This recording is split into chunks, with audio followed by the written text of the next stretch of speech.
Litre petrol আৰু ডিজেলৰ সৰ্বোচ্চ মূল্য 5 টকাকৈ আমি খুচুৰা মূল্য আমি 5 টকাকৈ বৃদ্ধি কৰিছিলোঁ। মহোদয়, এই অতিৰিক্ত উপকৰ উঠাই দিবলৈ মই আগবঢ়োৱা প্ৰস্তাৱত ইতিমধ্যে আজি কেবিনেটে অনুমোদন দিছে আৰু আজি মাজনিশাৰ পৰা with affected from 12 PM tonight petrol আৰু ডিজেলত 5 টকাকৈ দাম কমি যাব। 21 বৰ্ষতে আমি 40 কোটি টকা ইয়াত ব্যয় কৰিছোঁ। দীনদয়াল দিব্যাংগজন পেঞ্চন আঁচনি, অধ্যক্ষ মহোদয়, এনেকুৱা আঁচনি ভাৰতবৰ্ষৰ ক'তো নাছিল যে প্ৰতিজন দিব্যাংগ পৰিয়ালক মাহিলী 1000 টকা। আমি অধ্যক্ষ মহোদয় প্ৰতিশ্ৰুতি দিছিলোঁ আৰু আজি মই গৌৰৱ অনুভৱ কৰোঁ যে 1,60,612 গৰাকী হিতাধিকাৰী দিব্যাংগই আজি মাহত 1000 টকাকৈ প্ৰতি বছৰে লাভ কৰিবলৈ সক্ষম হৈছে। বছৰত 1000 নহয় অধ্যক্ষ মহোদয়, পাৰ মান্থ 1000, 12,000 অধ্যক্ষ মহোদয়। বৃদ্ধ পেঞ্চন, আমাৰ শাস্ত্ৰত অধ্যক্ষ মহোদয় কোৱা হয় অভিবাদন শিলস্য নিত্যম বিধূপ সেবিন সত্তাৰিতস্য বৰ্ধন্ত আয়ুৰ্বিদ্যা য়াশুবলম। যিসকল বিনয়ী আৰু বয়োজ্যেষ্ঠক সদায় সেৱা আগবঢ়ায় তেওঁলোকৰ 4টা বস্তু সদায় নিয়মিতভাৱে বৃদ্ধি পায়: আয়ু, জ্ঞান, যশস্য আৰু শক্তি। অৰ্থাৎ বৃদ্ধসকলৰ আশীৰ্বাদে আমাৰ জীৱনত ইমান কাম কৰে। আমি বৃদ্ধ পেঞ্চন সাৰ্বজনীন কৰিছিলোঁ আৰু অধ্যক্ষ মহোদয়, মই গৌৰৱ অনুভৱ কৰোঁ যে এই সাৰ্বজনীন বৃদ্ধ পেঞ্চন আঁচনিৰ অধীনত এই বছৰ 12,56,698 গৰাকী বৃদ্ধই ৰাজ্য চৰকাৰৰ বৃদ্ধ পেঞ্চন পাইছে। 7 লাখ কেন্দ্ৰীয় চৰকাৰৰ পৰা পোৱা ওপৰত আৰু 12 লাখ বৃদ্ধই। আপোনালোকে চিন্তা কৰিব পাৰে, 7 লাখ আছিল, 7 লাখৰ পৰা 2 লাখ বাঢ়ে, 3 লাখ বাঢ়ে, 10 লাখ হয়। আমি 7 লাখৰ পৰা গৈ 19 লাখ লোকক আমি বৃদ্ধ পেঞ্চন আগবঢ়াইছোঁ। আজি 19 লাখ যদি বৃদ্ধৰ আশীৰ্বাদ এই সদনৰ ওপৰত থাকে, তেতিয়াহ'লে এই 4টা বস্তু যে আমাৰ সদনৰ সদস্যসকলৰ আয়ু, জ্ঞান, যশস্য, শক্তি 4টাই বৃদ্ধি পাব, এইটো আমাৰ শাস্ত্ৰত কৈছে। অধ্যক্ষ মহোদয়, এই কামত আমি বাৰ্ষিক ব্যয় কৰিছোঁ 774 কোটি টকা। অধ্যক্ষ মহোদয়, শিক্ষাৰ ক্ষেত্ৰত আমাৰ যিমান কাম হৈছে মই তাক বাজেটত বৰ্ণনা কৰিব নোৱাৰোঁ। তথাপিতো প্ৰজ্ঞান ভাৰতী আঁচনিৰ জৰিয়তে যাৰ আয় 2 লাখতকৈ কম তেনে লোকসকলৰ সন্তানৰ নামভৰ্তি মাচুল ৰেহাইকে ধৰি বিভিন্ন সা সুবিধাৰ কথা আমি ঘোষণা কৰিছিলোঁ। 17 লাখ, অধ্যক্ষ মহোদয়, এই ডাটাবিলাক খুব ইম্পৰ্টেণ্ট। আমি কিমান ল'ৰাক ফ্ৰী এডমিশ্যন দিলোঁ? 17,84,890। 17,84,890 গৰাকী ছাত্ৰ ছাত্ৰীয়ে আজি বিনামূলীয়াকৈ কলেজত এডমিশ্যন পাবলৈ সক্ষম হৈছে। বিনামূলীয়া পাঠদান আঁচনিৰ অধীনত 1,08,83,914 গৰাকী ছাত্ৰ ছাত্ৰী উপকৃত হৈছে। সমান্তৰালভাৱে আমাৰ চৰকাৰে বিদ্যালয়ৰ ইউনিফৰ্ম 8ম শ্ৰেণীলৈকে বিনামূলীয়া ঘোষণা কৰিছিল। প্ৰতিযোৰ ইউনিফৰ্মৰ বাবদ 700 টকা নিৰ্ধাৰণে এতিয়া এই আঁচনিখন ক্লাছ 10লৈকে আগবঢ়াই দিয়া হৈছে। 9-10 তাত ইনভলভ কৰা হৈছে। এই বিনামূলীয়া আঁচনিৰ পৰাও 44,32,386 গৰাকী ছাত্ৰ ছাত্ৰী উপকৃত হৈছে। অধ্যক্ষ মহোদয়, আমাৰ যিসকল হোষ্টেলত থাকে তেওঁলোকৰ বাবে 10 মাহৰ মেছ ডিউজ আমি 7,000 টকা দিছিলোঁ। 13,414 গৰাকী ছাত্ৰী উপকৃত হৈছে। হায়াৰ ছেকেণ্ডেৰীত 1st ডিভিজন পোৱা ছোৱালীসমূহলৈকে আমি স্কুটিৰ কথা কৈছিলোঁ, আমাক সদনত বহুতে হাঁহিছিলেও। এতিয়া 23,245 গৰাকী ছাত্ৰীয়ে স্কুটি পাইছে আৰু 18, 19 আৰু 19-20 ছাত্ৰীসকলকো স্কুটি প্ৰদান কৰাৰ কাম 17 তাৰিখৰ পৰা আমি আনুষ্ঠানিকভাৱে আৰম্ভ কৰিম। অৰ্থাৎ 15,000 আৰু অতিৰিক্ত হিতাধিকাৰী ইয়াত সন্নিৱিষ্ট হ'ব। অধ্যক্ষ মহোদয়, বিদ্যালক্ষী আঁচনিৰ জৰিয়তে চৰকাৰী কৰ্মচাৰীসকলৰ সন্তানক আমি 4% সুতত এডুকেশ্যন লোন দিছিলোঁ। 575 গৰাকী ছাত্ৰ ছাত্ৰী ইতিমধ্যে উপকৃত উপকৃত হৈছে। অধ্যক্ষ মহোদয়, অভিনন্দন নামে এটা আঁচনি আমি আৰম্ভ কৰিছিলোঁ। যিসকল ছাত্ৰ ছাত্ৰীয়ে বেংকৰ পৰা ঋণ লৈ পঢ়া শুনা কৰে তেওঁলোকক আমি 50,000 টকা এককালীন সাহায্য দিছিলোঁ। এই আঁচনিখনেও 5,799টা একাউণ্টত মুঠ 32.59 কোটি টকা লাভ কৰিছে। তেজশ্ৰী নমাধি বস্তু এডু ইনফ্ৰা ফাণ্ড। অধ্যক্ষ মহোদয়, মোৰ প্ৰথম বাজেটতে আমি কৈছিলোঁ বিশ্ববিদ্যালয় মহাবিদ্যালয়সমূহক আমি উদাৰ সাহায্য আগবঢ়াম। অধ্যক্ষ মহোদয়, এই আঁচনিৰ অধীনত আজি আমাৰ গুৱাহাটী বিশ্ববিদ্যালয় 25 কোটি টকা আবণ্টন দিয়া হৈছে। এই বিশ্ববিদ্যালয়ে এই পুঁজি ব্যৱহাৰ কৰি 2টা শিক্ষণ বিভাগ আৰু সভাগৃহ নিৰ্মাণ কৰিছে। ইয়াৰ উপৰিও বিশ্ববিদ্যালয়সমূহে পৰীক্ষাগাৰ অত্যাধিক ৰূপত গঢ়ি তোলাৰ কামো আৰম্ভ কৰিছে। একেধৰণে ভূগৰ্ভৰ ফাইবাৰ অপটিকেল কেবল বহুৱাই এটা বিশ্ববিদ্যালয় নেটৱৰ্ক ব্যৱস্থাও গঢ়ি তুলিছে। এনে ব্যৱস্থাৰ জৰিয়তে অকল ছাত্ৰ ছাত্ৰীকে সেৱা আগবঢ়াইছে তেনে নহয়, বৰঞ্চ দূৰৱৰ্তী শিক্ষাৰ ব্যৱস্থা কৰাৰ লগে লগে অনলাইন যোগে শিক্ষাদান কৰাৰ ক্ষেত্ৰত গুৱাহাটী বিশ্ববিদ্যালয় কৰ্তৃপক্ষকো সহায় কৰিছে। আমাৰ ৰাজ্যখনৰ জ্ঞানভিত্তিক সমাজ সম্প্ৰসাৰণৰ লক্ষ্যৰ ক্ষেত্ৰত এই আঁচনিখন কেনেদৰে কাৰ্যক্ষম হৈ উঠিছে ই এটা সৰু উদাহৰণ মাত্ৰ। অধ্যক্ষ মহোদয়, এই TNEIFৰ অধীনত আমাৰ মেডিকেল কলেজসমূহত বৈপ্লৱিক পৰিৱৰ্তন হৈছে।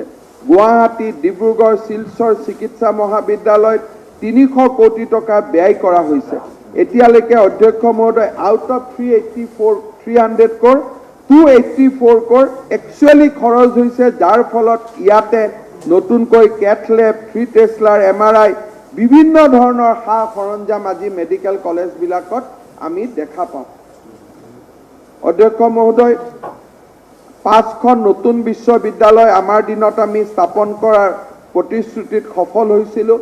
ভট্টদেৱ বিশ্ববিদ্যালয়, হোজাইত ৰবীন্দ্ৰনাথ ঠাকুৰ বিশ্ববিদ্যালয়, নাৰায়ণপুৰত মাধৱদেৱ বিশ্ববিদ্যালয়, ডিব্ৰুগড়ৰ চাবুৱাত অনিৰুদ্ধদেৱ ক্ৰীড়া বিশ্ববিদ্যালয়, মাজুলীত শ্ৰীমন্ত শংকৰদেৱ সাংস্কৃতিক বিশ্ববিদ্যালয়। অধ্যক্ষ মহোদয়, বৰ্তমান গোলাঘাটত বীৰাংগনা সতী সাধনী বিশ্ববিদ্যালয় আৰু গোলকগঞ্জত বীৰ চিলাৰায় বিশ্ববিদ্যালয় স্থাপনৰ প্ৰক্ৰিয়াও আমি আৰম্ভ কৰিছোঁ। তাৰ উপৰিও অধ্যক্ষ মহোদয়, বৰাক উপত্যকাত আৰু এখন কৃষি বিশ্ববিদ্যালয়ৰ পৰিকল্পনাও আমি হাতত লৈ আগবাঢ়িছোঁ। অধ্যক্ষ মহোদয়, গুৰু ব্ৰহ্মা, গুৰু বিষ্ণু, গুৰু দেৱো মহেশ্বৰ, গুৰু সাক্ষাৎ পৰম ব্ৰহ্ম তস্मै শ্ৰী গুৰুবে নমঃ। অধ্যক্ষ মহোদয়, আমাৰ ৰাজ্যখনে 16,508 সংখ্যক শিক্ষক, টিউটৰ, বিদ্যালয়ৰ বাকী কৰ্মচাৰী পদ প্ৰাদেশিকৰণ কৰাৰ লগতে প্ৰাথমিক, মাধ্যমিক, উচ্চতৰ শিক্ষা খণ্ডৰ 13,217টা সংখ্যক সহকাৰী শিক্ষকৰ পদ প্ৰাদেশিকৰণ কৰিছে। ইয়াকে ধৰি ৰাজ্যখনৰ 29,725 সংখ্যক পদ প্ৰাদেশিকৰণ কৰা হৈছে। অধ্যক্ষ মহোদয়, দিছ ইজ এ ৰেকৰ্ড যে 29,000 শিক্ষকৰ পদ প্ৰাদেশিকৰণ কৰা হৈছে। অধ্যক্ষ মহোদয়, মই গৌৰৱেৰ সৈতে ক'ব খোজো যে আমাৰ ৰাজ্য চৰকাৰে এই মুহূৰ্তলৈকে শিক্ষা বিভাগত 33,993 গৰাকী নতুন শিক্ষক যোৱা 5 বছৰত নিযুক্তি কৰিছে। 33,000।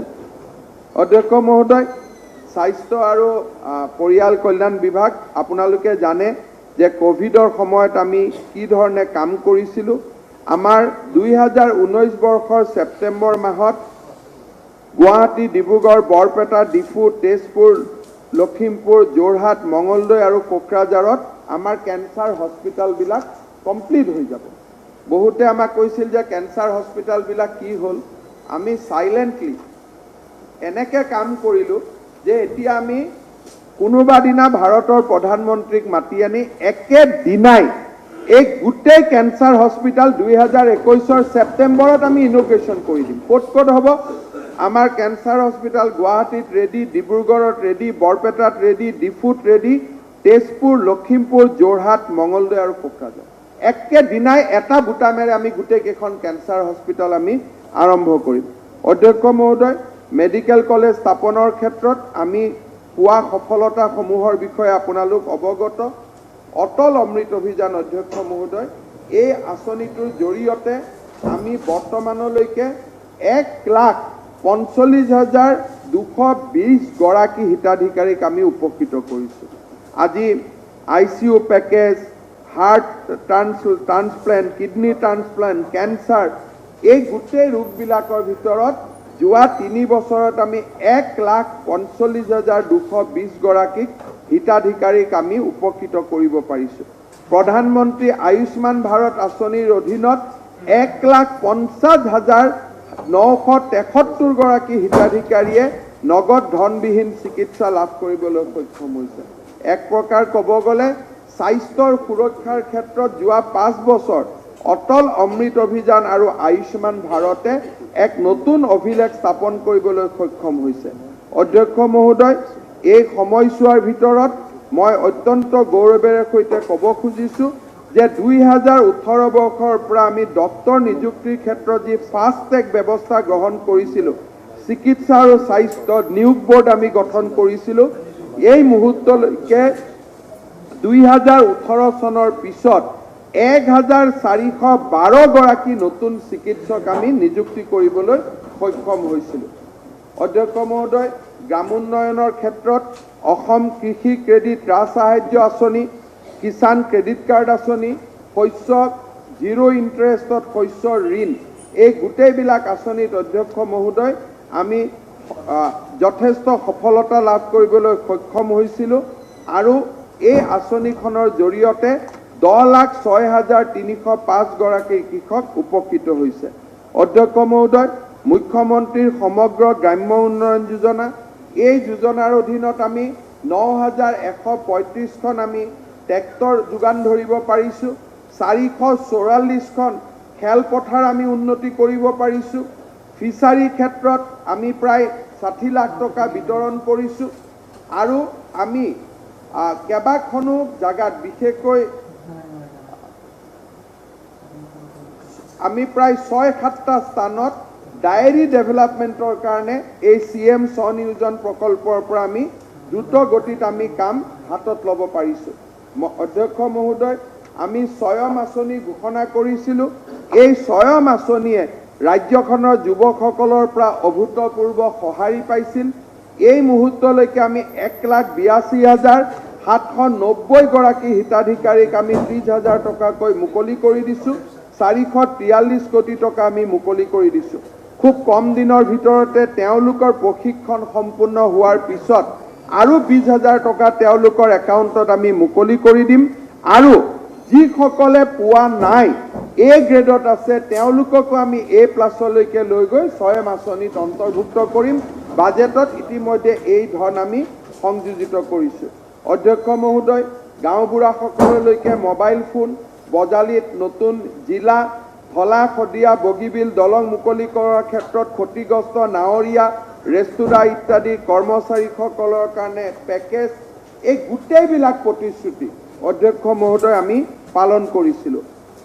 আমাৰ থলুৱা উদ্যোগৰ বাবে MSMEৰ বাবে আমি 578 হেক্টৰ ভূমিত খেতি কৰিবলৈ, বাঁহৰ খেতি কৰিবলৈ 613 কোটি টকা আমি ব্যয় কৰিছিলোঁ। বিভিন্ন সম্পদৰ থলুৱা ভৌগোলিক সূচক চিহ্ন, সৰ্থেবাৰী কাঁহ পিতল শিল্প, হস্তশিল্প। অধ্যক্ষ মহোদয়, কথাছবি উদ্যোগলৈকে আমি যি কৈছিলোঁ যে চিনেমা হলবিলাক নতুন নিৰ্মাণৰ ক্ষেত্ৰত আমি সহায় কৰিম, ইতিমধ্যে 10টা চিনেমা হললৈ আমি 4.43 কোটি টকাও এই দিশত আগবঢ়াইছোঁ।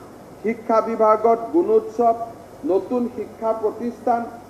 অধ্যক্ষ মহোদয়, আমাৰ পাঠ্যপুথিৰ মাচুল ৰেহাই, এই বিভিন্ন ব্যৱস্থাৰ জৰিয়তে আমি ইতিমধ্যে বহুতবোৰ সফলতা লাভ কৰিবলৈ সক্ষম হৈছোঁ। অধ্যক্ষ মহোদয়, বিভাগসমূহৰ সফলতাখিনি ইয়াত গোটেই আছে। মই পোনে পোনে, যিহেতু আজি আমাৰ শুক্ৰবাৰ, গতিকে মই শেষৰ খণ্ডলৈকে যাব খুজিছোঁ। অৱশ্যে কেইটামান কথা মই ক'ব লাগিব। আমি বাজেটত যি ধৰণে কৈছিলোঁ, চাহ নিগমৰ অৱসৰপ্ৰাপ্ত কৰ্মচাৰী বিত্তীয় সাহায্য, গ্ৰাম্য বেংকক উদগনি, গৃহৰক্ষী বাহিনীৰ লোকসকলৰ মজুৰি বৃদ্ধি। অধ্যক্ষ মহোদয়, এইটো এটা বহুত ডাঙৰ কাম আছিল যে এতিয়া হোমগাৰ্ডসকলৰ আমি মজুৰি 300 টকালৈকে আমি বৃদ্ধি কৰিবলৈ সক্ষম হৈছোঁ। অধ্যক্ষ মহোদয়, ৰেচনৰ পৰিমাণ আমি বৃদ্ধি কৰিম বুলি কৈছিলোঁ যে আমি পুলিচৰ ৰেচন বৃদ্ধি কৰিম, সেই বৃদ্ধি কৰা হ'ল। ভাষা গৌৰৱ আঁচনি আখৰে আখৰে আমি পালন কৰিলোঁ। অধ্যক্ষ মহোদয়, এনেকুৱা এটা আঁচনি নাই যাক আমি বাজেটত ঘোষণা কৰা কাম আমি হাতত লোৱা নাছিলোঁ। ভ্ৰমণ সাৰথী, জ্যোতিষ্মান অসম অধ্যক্ষ মহোদয়, 30 ইউনিটলৈকে যি আমি ইলেক্ট্ৰিচিটি যিসকল পৰিয়ালে কনজিউম কৰে, সেই 30 ইউনিটলৈকে কনজিউম কৰা ইলেক্ট্ৰিচিটি আমি বিনামূলীয়া কৰি কেবিনেটে ইতিমধ্যে সিদ্ধান্ত লৈছোঁ। এই আঁচনিৰ জৰিয়তে অধ্যক্ষ মহোদয় আমাৰ প্ৰতি মাহত আমি ব্যয় কৰিব লাগিব 70 কোটি টকা, যিমান 30 ইউনিটলৈকে। অৱশ্যে কোনোবাই যদি 30 ইউনিটৰ ওপৰত খৰচ কৰে ফ্ৰী নহ'ব, আপ টু 30 ইউনিট আমি সম্পূৰ্ণ বিনামূলীয়াকৈ বিদ্যুৎ যোগান ধৰিম। অধ্যক্ষ মহোদয়, আমাৰ এই চৰকাৰখনৰ সময়ত যিমানবিলাক আমি আঁচনিৰ কথা উল্লেখ কৰিছিলোঁ, বিশেষকৈ যোৱা বছৰৰ বাজেটত আমি গোটেইখিনি কথা আমি সফলতাৰে পালন কৰিবলৈ সক্ষম হৈছোঁ। অধ্যক্ষ মহোদয়, মই সদনৰ সদস্যসকলক পোনে পোনে 60 নম্বৰ পেজলৈ যাবলৈ অনুৰোধ কৰিম। 4টা পেজতে মই সামৰণি মাৰিম। অধ্যক্ষ মহোদয়, 60 নম্বৰ পেজৰ শেষ পেৰেগ্ৰাফ কেইটা। অধ্যক্ষ মহোদয়, কোভিড-19 মহামাৰী সংকৰণ যেতিয়া তুংগত আছিল, তেতিয়া আমি পেট্ৰল, ডিজেল আৰু সুৰাৰ ওপৰত অতিৰিক্ত উপকৰ আৰোপ কৰিছিলোঁ। এতিয়া এই মহামাৰীৰ প্ৰকোপ বহুখিনি হ্ৰাস পাইছে, ৰোগীৰ সংখ্যা কমিছে, কোভিড-19 ৰোগ পৰীক্ষাৰ ক্ষেত্ৰত প্ৰয়োজনীয়তাও হ্ৰাস পাইছে। সেই স্বাস্থ্য খণ্ডৰ ওপৰত হোৱা ব্যয় যথেষ্ট হ্ৰাস পাইছে। ৰাজ্যিক কেবিনেটে কোভিড-19ৰ সময়ছোৱাত আৰোপ কৰা অতিৰিক্ত উপকৰ আৰু কৰসমূহ অধ্যক্ষ মহোদয় উঠাই দিবলৈ সিদ্ধান্ত লৈছে। এই পবিত্ৰ সদনক মই মনত পেলাই দিব খোজো যে অতিৰিক্ত উপকৰ আৰোপ কৰাৰ ফলত প্ৰতি লিটাৰ পেট্ৰল আৰু ডিজেলৰ সৰ্বোচ্চ মূল্য 5 টকাকৈ আমি খুচুৰা মূল্য আমি 5 টকাকৈ বৃদ্ধি কৰিছিলোঁ। মহোদয়, এই অতিৰিক্ত উপকৰ উঠাই দিবলৈ মই আগবঢ়োৱা প্ৰস্তাৱত ইতিমধ্যে আজি কেবিনেটে অনুমোদন দিছে আৰু আজি মাজনিশাৰ পৰা with affected from 12 PM tonight petrol আৰু ডিজেলত 5 টকাকৈ দাম কমি যাব। অধ্যক্ষ মহোদয়, ইয়াৰ ফলত এটা আমি ডাঙৰ কীৰ্তিস্তম্ভ স্থাপন কৰিবলৈ সক্ষম হ'ম। অসমত পেট্ৰলৰ দাম ভাৰতৰ ভিতৰতে সৰ্বনিম্ন হ'ব এক্সেপ্ট গুজৰাট, অৰ্থাৎ গুজৰাট লোৱেষ্টৰ ভিতৰৰ পৰা ফাৰ্ষ্ট আৰু আমি ছেকেণ্ড হ'ম ইন কেছ অফ পেট্ৰল। তাৰমানে অসমতে আটাইতকৈ আমি ক'ব পাৰোঁ যে গুজৰাট আৰু আমাৰ ডিফাৰেঞ্চটো 10 পইচা নে 5 পইচা মই মিলাব কম্পিট কৰিব নোখোজিলোঁ, কিন্তু মোটামুটি অসমতে এতিয়া আটাইতকৈ পেট্ৰলৰ দাম দেশৰ ভিতৰতে কম হ'ব। ডিজেলতো হাৰিয়ানা, হিমাচল, ইউপিৰ পিছতে আমাৰ নম্বৰ আহিব, অৰ্থাৎ আমি একেবাৰে এতিয়া তলত আহি গ'লোঁ। প্ৰত্যেক মাহত ইয়াৰ ফলত আমাৰ 80 কোটি টকা লছ হ'ব, বছৰত আমাৰ প্ৰায় 1100 কোটি টকা আমাৰ ক্ষতি হ'ব। কিন্তু আমি যিহেতু বৰ্তমান ৰাজ্যখনৰ ৰাইজে সকলোৱে বিচাৰিছিল যে কোভিডৰ ওপৰত লগাইছিল, কোভিড শেষ হ'ল, কমাই দিব লাগে, আমি ৰাজ্যৰ জনসাধাৰণৰ দাবীৰ প্ৰতি সহমৰ্মিতা প্ৰকাশ কৰি আমি এই টেক্সসমূহ উদ্ৰ কৰিছোঁ। অধ্যক্ষ মহোদয়, আনকি লিকাৰৰ ওপৰতো, সুৰাৰ ওপৰতো যি কোভিডৰ সময়ত আমি গড় ভিত্তিক 25% টেক্স লগাইছিলোঁ, সেইটো আমি প্ৰত্যাহাৰ কৰিছোঁ। অধ্যক্ষ মহোদয়, যে 25%, কাৰণ কোভিড বুলি আমি লগাইছিলোঁ, নৰ্মেল লগালেতো আমি ৰাখি দিলোহেঁতেন, কিন্তু যিহেতু কোভিড বুলি আমি লগাইছিলোঁ, এথিকেলি কোভিডৰ নামত টেক্স লৈ থকাটো উচিত নহয়। যেহেতু কোভিড কমি গ'ল, সেইকাৰণে পেট্ৰল, ডিজেল, লিকাৰ, পেট্ৰল আৰু ডিজেলৰ ভিতৰত 5 টকা 5 টকা লিটাৰ 25% এভাৰেজ উপকৰ আছিলে, কেইবাটাও স্লেব, সেইকেইটাও আমি প্ৰত্যাহাৰ কৰিছোঁ। অধ্যক্ষ মহোদয়, এই চৰকাৰখনৰ অন্তিম বাজেট উপস্থানৰ শেষ মুহূৰ্তত উপনীত হৈ বিগত সময়ছোৱাৰ পৰা বৰ্তমানৰ এই লহমালৈ আমাক আগবঢ়াই দিয়া সমগ্ৰ পৰিক্ৰমাটো মোৰ চকুৰ আগত ভাহি উঠিছে। মোক প্ৰায়ে প্ৰশ্ন কৰা হয় যে মোৰ কিহৰ ইমান লৰালৰি, কিয় বাৰু মই দিনটোত 24 ঘণ্টাতকৈ 2 ঘণ্টা বেছি সময় বিচৰা মানুহখিনিৰ শাৰীত থাকোঁ।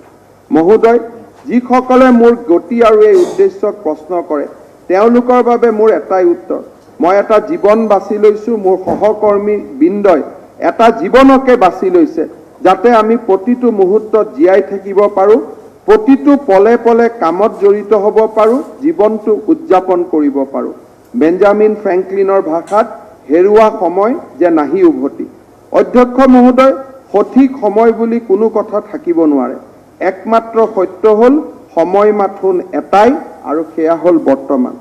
যোৱা 4 বছৰ 9 মাহৰ প্ৰতিটো দিনতে আমি যিবিলাক সিদ্ধান্ত গ্ৰহণ কৰিছিলোঁ, যিবোৰ বিকল্প বাছনি কৰিছিলোঁ, সেই আমাৰ ইতিহাস নিৰ্মাণ কৰিছিল, যি ইতিহাস ভৱিষ্যতৰ সময়ে মনত ৰখাটো আমি বিচাৰোঁ। আমাৰ ৰাজ্যখনৰ ভৱিষ্যতৰ ওপৰত আমাৰ কাৰ্যৱালীৰ প্ৰভাৱ কেনেধৰণৰ হ'ব সেই কথাও মই মনত ৰাখিছিলোঁ। জীৱনকালত এনে সুযোগ মুষ্টিমেয় ভাগ্যৱানেহে লাভ কৰে, যিসকলে লক্ষ লক্ষ মানুহৰ জীৱন যাত্ৰাক প্ৰভাৱান্বিত কৰিব পাৰে আৰু বিকল্প নিৰ্বাচনৰ সুবিধা লাভ কৰে। অধ্যক্ষ মহোদয়, আমি সচেতনভাৱে উত্তৰ প্ৰজন্মৰ বাবে এনে এক পৰম্পৰা সৃষ্টিৰ প্ৰয়াস কৰিছিলোঁ, যি পৰম্পৰাই বহন কৰে আশা, শান্তি আৰু সমৃদ্ধিৰ মলয়া। এই পবিত্ৰ সদনৰ মজিয়াত থিয় হৈ মই অনুভৱ কৰিছোঁ যে এয়া মাননীয় মুখ্যমন্ত্ৰী সৰ্বানন্দ সোণোৱালৰ নেতৃত্বাধীন চৰকাৰৰ বাবে এয়া সত্য অন্বেষণৰ সময়। আমি বিচাৰিছোঁ আমি কৰা কামৰ খতিয়ান ইতিহাসে লওক। আমাৰ ইতিহাস, আমাৰ সংস্কৃতি, জনগণ আৰু আমাৰ পৰম্পৰা ৰক্ষাৰ বাবে আমাৰ চৰকাৰে কৰা প্ৰচেষ্টাৰ প্ৰকৃত মূল্যায়ন হওক।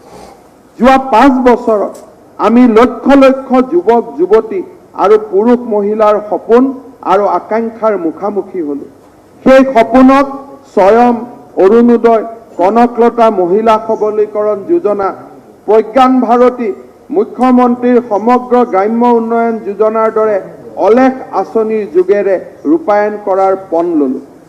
অন্ত্যোদয়ৰ প্ৰতি আমাৰ চৰকাৰৰ দায়বদ্ধতাই আমাক জ্যেষ্ঠজন আৰু আৰ্তজনৰ সুৰক্ষা নিশ্চিতৰ বাবে প্ৰেৰণা দিলে। সমাজৰ শেষ প্ৰান্তত থকা উপান্ত আৰু নিঃস্বজনলৈ আমি সহায়ৰ হাত সম্প্ৰসাৰিত কৰি দিলোঁ আৰু ৰাজ্যখনৰ উন্নয়ন আৰু বিকাশৰ যাত্ৰাত আমি তেওঁলোকক সহযাত্ৰী কৰি ল'লোঁ। আমাৰ চাহ জনগোষ্ঠীৰ ভাই ভনীসকলক আমি এক বৈদ্যুতিন বিপ্লৱৰ অংশীদাৰ হৈছোঁ। খেতি পথাৰত প্ৰযুক্তিৰ সহায় লৈ আমাৰ কৃষকসকল আজি সক্ষম হৈছে। এনে সমুদায়সমূহৰ বাবে বিত্তীয় অন্তৰ্ভুক্তিকৰণ আজি এটা অচিনাকি শব্দ হৈ থকা নাই, এয়া তেওঁলোকৰ জীৱনৰ এক এৰাব নোৱাৰা অংগত পৰিণত হৈছে। মহোদয়, কৰ্কট ৰোগীৰ পৰিচৰ্যাই হওক বা অটল অমৃত অভিযানেই হওক, এনে আঁচনিৰ ফলস্বৰূপে আন্তঃৰাষ্ট্ৰীয় মানৰ চিকিৎসাৰ বাবে আজি আৰু তেওঁলোকৰ সম্পত্তি বন্ধকত ৰখাৰ প্ৰয়োজন নাই। সকলো জাতি জনগোষ্ঠীক একতাৰ দোলেৰে বান্ধি আমি এক মিলনৰ সেতু গঢ়িলোঁ। বড়ো চুক্তি সম্পাদন আৰু ৰূপায়ণ, স্বায়ত্তশাসিত পৰিষদলৈ সঁচা অৰ্থত ক্ষমতাৰ বিকেন্দ্ৰীকৰণ, ষষ্ঠ অনুসূচীৰ সংস্কাৰ আদি আমাৰ চৰকাৰৰ দিনত প্ৰাণ পাই উঠিল। অধ্যক্ষ মহোদয়, ইতিহাসে মূল্যাংকন কৰিব এই চৰকাৰখনৰ দিনত সাম্প্ৰদায়িক অস্থিৰতা সৃষ্টিৰ এটা ঘটনাও যোৱা 5 বছৰৰ ৰাজ্যখনত অসমৰ জনগণ আৰু অসমৰ প্ৰশাসনত জড়িত লোকসকলৰ বাবে ইয়াতকৈ সন্মানৰ কথা আৰু একো হ'ব নোৱাৰে। অধ্যক্ষ মহোদয়, যিসকলে সংখ্যালঘু সম্প্ৰদায়ৰ কথা কয় তেওঁলোকৰ দিনত হোৱা সাম্প্ৰদায়িক সংঘৰ্ষ, সাম্প্ৰদায়িক অশান্তিৰ পৰিৱৰ্তে এই চৰকাৰে সাম্প্ৰদায়িক সংঘৰ্ষৰ বিপৰীতে সাম্প্ৰদায়িক সম্পৰ্ক সম্প্ৰীতিৰ মহামিলনৰ এক মহান সাঁকো জাতীয় জীৱনৰ বাবে এৰি থৈ গ'ল। মাননীয় অধ্যক্ষ মহোদয়, মই কোনো ভৱিষ্যত দ্ৰষ্টা নহয়। ভৱিষ্যতৰ বুকুত কি লুকাই আছে সেয়া মই দেখা নাই। মই অতীত স্মৃতিৰ কুঞ্জ কুটিৰতো বাস কৰিব বিচৰা নাই। আমি আৰু আমাৰ চৰকাৰখনে বৰ্তমানত বাস কৰিব খুজিছোঁ আৰু সেই সময়ৰ প্ৰতিটো সুযোগ, প্ৰতিটো পল, প্ৰতিটো ক্ষণ ৰাজ্যৰ বিকাশৰ কামত আমি ব্যৱহাৰ কৰিছোঁ। আমি কৰ্মৰ দ্বাৰা অনুপ্ৰাণিত হৈছোঁ। আমি পিছ পৰি থাকিব খোজা নাছিলোঁ আৰু আমি পৰাজিতও হ'ব খোজা নাছিলোঁ। নিয়তিয়ে বহুদিন ধৰি আমাৰ নিজৰ ধৰণে নিয়ন্ত্ৰিত কৰিছে। কৰ্মকে আমি ধৰ্ম বুলি লৈছোঁ। প্ৰতিটো পল অনুপল আমি জনতাৰ সেৱাত ব্যয় কৰিব খুজিছোঁ, যি জনতা আমাৰ বাবে চিৰপূজ্য। তাৰ বাবে আমি আমাৰ সমস্ত শক্তি প্ৰয়োগ কৰিছোঁ। ৰাজ্যখনৰ আশা আৰু সপোনৰ কাম্যভূমি ৰূপে গঢ়ি তুলিবলৈ আমি হাতে হাত ধৰি কাম কৰিছোঁ। আমাৰ কামৰ দ্বাৰা আমি অনুশোচনাটো দগ্ধ হ'ব নালাগে, আমি তেনেধৰণে আগবাঢ়িছোঁ আৰু আমাক বিশ্বাস কৰা প্ৰতিগৰাকী নাগৰিকৰ ভৱিষ্যত শক্তিশালী কৰাৰ বাবে আমি একত্ৰিত হৈ কাম কৰিছোঁ। তেওঁলোকৰ প্ৰতি আমাৰ সেৱা আগবঢ়াইছোঁ আৰু এই সেৱাৰ ধাৰা অমৃত্যু অব্যাহত থাকিব। অধ্যক্ষ মহোদয়, আমি 2-3 মিনিট বহাই দিছোঁ স্পীচটো। অধ্যক্ষ মহোদয়, মোৰ পূজনীয় পিতৃ প্ৰয়াত কৈলাশনাথ শৰ্মা ডাঙৰীয়াই এটা কবিতাত কৈছিল, জীৱন ডিঙা মোৰ চপাই ঘাটে ঘাটে, জনে জনে সুধিলোঁ কি লাগে লোৱা। ডিঙা মোৰ নাহে উভতি আৰু এই ঘাটে, এই বাটে জীয়নে মোৰ মাগিলে মেলানি, এই বাটে নাহো উভতি নেপাতো পাতনি। নৱজাবা কামনা বিন আৰু এই ঘাটে, ৰূপৰ শিখা জ্বলি জ্বলি শেষ হ'ব, কালৰ আচুৰ লাগি দেহা উজি অৱস হ'ব, ডিঙা হ'ব খালী মনাই কোনোবা ঘাটে। অৰ্থাৎ প্ৰতিটো পল আমালৈকে উভতি নাহে, প্ৰতিটো ক্ষণ আমালৈকে উভতি নাহে। যোৱা এই 5টা বছৰত পৰম পিতাই দিয়া আমাক 5টা বছৰ আৰু প্ৰতিটো ক্ষণ প্ৰতিটো সময় আমি অসমৰ উন্নয়নৰ বাবে খৰচ কৰিছিলোঁ। আৰু আজি আমি গৌৰৱেৰে সৈতে ক'ব পাৰোঁ, যোৱা 5টা বছৰ আছিল অসমৰ নৱজীৱনৰ ইতিহাস, নৱজাগৰণৰ ইতিহাস। আৰু আমি জাতীয় জীৱনলৈ উন্নয়ন আৰু বিকাশৰ এটা নতুন যুগৰ সূচনা কৰিছিলোঁ। অধ্যক্ষ মহোদয়, মাননীয় মুখ্যমন্ত্ৰী সৰ্বানন্দ সোণোৱাল নেতৃত্বাধীন এখন চৰকাৰৰ মন্ত্ৰী হিচাপে আৰু এই পবিত্ৰ সদনৰ সদস্যসকলৰ এজন সতীৰ্থ হিচাপে সেৱা আগবঢ়াবলৈ পোৱাটো মোৰ বাবে এক পৰম সৌভাগ্য আৰু সন্মানৰ বিষয়। অধ্যক্ষ মহোদয়, কবি গণেশ গগৈদেৱৰ এফাকি উদ্দীপনাময় কবিতাৰে মোৰ আজিৰ এই বক্তব্য সামৰিবলৈ ওলাইছোঁ। এই মুহূৰ্তত মই মোৰ মাতৃভূমিৰ প্ৰতি সেৱা জনাইছোঁ আৰু সেই জনতালৈ প্ৰণিপাত জনাইছোঁ, যি জনতা জনাৰ্দনৰ সেৱাত নিজকে উৎসৰ্গিত কৰি আমি ধন্য হৈছোঁ। অধ্যক্ষ মহোদয়, স্বৰ্গ বিচাৰি নেযাওঁ জননী, আৰু যে স্বৰ্গ নাই, তয়েই আমাৰ চিৰসাধনাৰ চৰম লক্ষ্য ঠাই। মই জানো আমাৰ শিৰত প্ৰতিগৰাকী অসমীয়াৰ আশীৰ্বাদ আছে। অসমৰ প্ৰত্যেক নাগৰিকৰ সন্মুখত আকৌ এবাৰ শিৰ নত কৰি সামৰণি মাৰিছোঁ। জয় আই অসম, জয় হিন্দ। ধন্যবাদ। আমি আপোনাক দিম।